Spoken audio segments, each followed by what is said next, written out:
ನಮಸ್ಕಾರ ಎಲ್ಲರಿಗೂ. ನಮ್ಮ ಭಾರತದ ಸನಾತನ ಸಂಸ್ಕೃತಿ ನಮಗೆ ಕಲಿಸುವ ಮೊದಲ ಪಾಠವೇನು ಗೊತ್ತಾ? ಭಕ್ತಿ ಮತ್ತು ವಿನಯ. ಜ್ಞಾನ, ಸಂಪತ್ತು, ಶಕ್ತಿ ಇವು ಜೀವನದಲ್ಲಿ ಮುಖ್ಯ, ಆದರೆ ಇವುಗಳಿಗಿಂತಲೂ ಮಹತ್ವವಾದುದು ವಿನಯ. ಫಲಗಳಿಂದ ತುಂಬಿದ ಮರ ಯಾವಾಗಲೂ ತಲೆಬಾಗುತ್ತದೆ. ಹಾಗೆಯೇ ನಿಜವಾದ ಜ್ಞಾನಿಯು ಯಾವಾಗಲೂ ವಿನಯದಿಂದಿರುತ್ತಾನೆ. ನಮ್ಮ ಸಂಸ್ಕೃತಿ ನಮಗೆ ಹೇಳುತ್ತದೆ, ದೇವರಲ್ಲಿ ಭಕ್ತಿ ಇರಬೇಕು, ಹಿರಿಯರಲ್ಲಿ ಗೌರವ ಇರಬೇಕು, ಮನಸ್ಸಿನಲ್ಲಿ ವಿನಯ ಇರಬೇಕು. ಇವುಗಳಿಲ್ಲದೆ ಜೀವನ ಅಪೂರ್ಣ. ಭಕ್ತಿ ಎಂದರೆ ಕೇವಲ ಪೂಜೆ ಮಾಡುವುದಲ್ಲ, ಅದು ದೇವರ ಮೇಲೆ ನಂಬಿಕೆ, ಧೈರ್ಯ ಮತ್ತು ಕೃತಜ್ಞತೆ. ಸಂಕಷ್ಟದ ಸಮಯದಲ್ಲಿ ಭಕ್ತಿ ನಮಗೆ ಶಾಂತಿ ನೀಡುತ್ತದೆ. ವಿನಯ ಎಂದರೆ ದುರ್ಬಲತೆಯಲ್ಲ, ಅದು ಮಹಾಶಕ್ತಿ. ವಿನಯದಿಂದ ಮಾತನಾಡುವವನು ಎಲ್ಲರ ಮನ ಗೆಲ್ಲುತ್ತಾನೆ.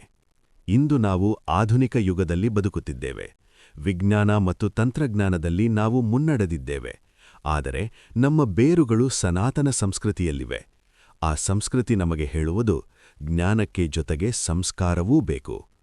ನಾವು ಪ್ರತಿದಿನ ನಮ್ಮ ತಾಯಿ ತಂದೆಗಳಿಗೆ, ಗುರುಗಳಿಗೆ ಗೌರವ ನೀಡಬೇಕು.